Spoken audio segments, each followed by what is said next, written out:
Assalamualaikum warahmatullahi wabarakatuh. Selamat pagi sahabat desa. Selamat datang di podcast pendamping lokal desa Kecamatan Bermanu. Bersama saya Hendy Wijaya, pendamping lokal desa Kabupaten Jangalong, Kecamatan Bermanu. Dan kita akan bahas tentang pengentasan kemiskinan ekstrim desa. Sahabat desa, kemiskinan ekstrim desa merupakan pekerjaan rumah yang harus diselesaikan untuk maju menuju Indonesia maju, mandiri dan bermartabat. Arahan Presiden Joko Widodo dalam rapat terbatas strategi percepatan pengentasan kemiskinan pada 4 Maret 2021 menargetkan agar kemiskinan ekstrim Indonesia pada 2024 dapat mencapai 0%. Merujuk pada data Badan Pusat Statistik atau BPS, tingkat kemiskinan ekstrim pada 2021 adalah 4% atau 10.086 juta jiwa. Artinya, untuk mencapai 0% di tahun 2024 harus dientaskan rata-rata 2% atau 5,43 juta jiwa per tahun. Tentunya hal ini bukan pekerjaan ringan. Butuh sinergisitas dan kolaborasi dari semua pihak dan semua jenjang pemerintahan, termasuk pemerintah desa.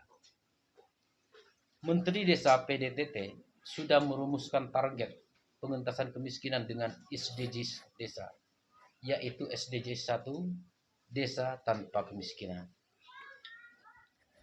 Bagaimana implementasinya di desa? Baik, bersama saya sudah hadir seorang narasumber, Bapak Yongki Aprizal, Sarjana Hukum. Beliau adalah Kepala Desa Sentral Baru Kecamatan Bermanu.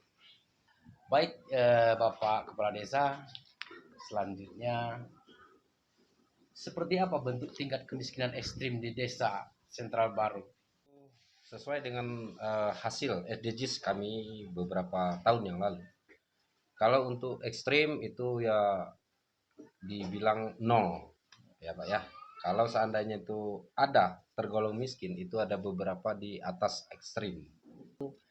Yang pertama itu pemasukan seperti ya hasil dari kebetulan kita di Desa Sentral Baru itu rata-rata petani, umumnya petani dan buruh.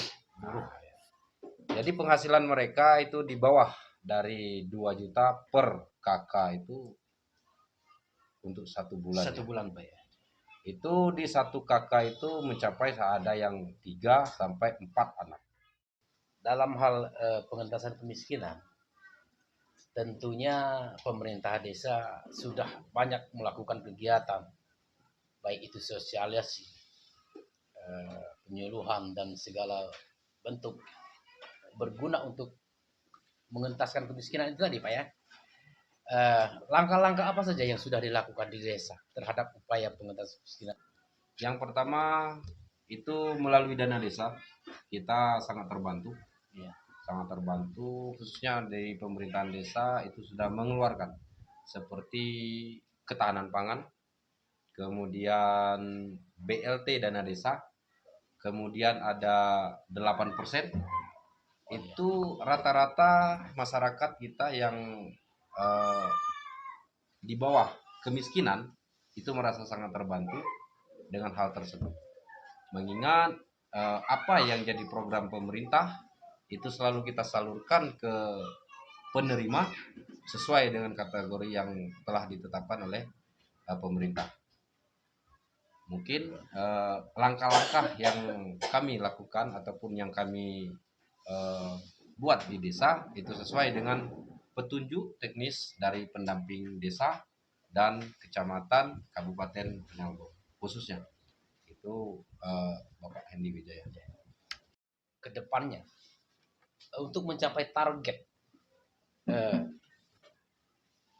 meminimalisir atau pencapaian pengentasan kemiskinan ini, bagaimana rencana dan target kedepannya Bapak Kepala Desa yang akan dilakukan oleh desa? Yang namanya dana desa ini ya ini akan kami salurkan seperti menjadi target dari pemerintah, insya Allah akan kami amanahkan ke penerima manfaat. Kemudian kalau di Desa Sentral Baru ini ya capaian SDGs, kemudian pengentas kemiskinan dari berbagai macam bantuan yang diterima oleh desa itu seperti PKH, kemudian BNT, kemudian ditambah lagi dengan BLT. Jadi dana desa, Pak, ya BLT dana desa. Jadi masyarakat sangat terbantu dengan posisi hal tersebut. Desa yang suram, SDM-nya tak gemilang, Gus Halim datang. Kemudian Bapak Kepala Desa, dalam melakukan hal untuk mencapai target tadi, pengentasan kemiskinan, sudah barang tentu banyak tantangan yang akan muncul, Bapak. Apa itu strategi atau tantangan apa saja yang paling berat dalam mencapai target tersebut kira-kira, Pak? Tantangan yang sangat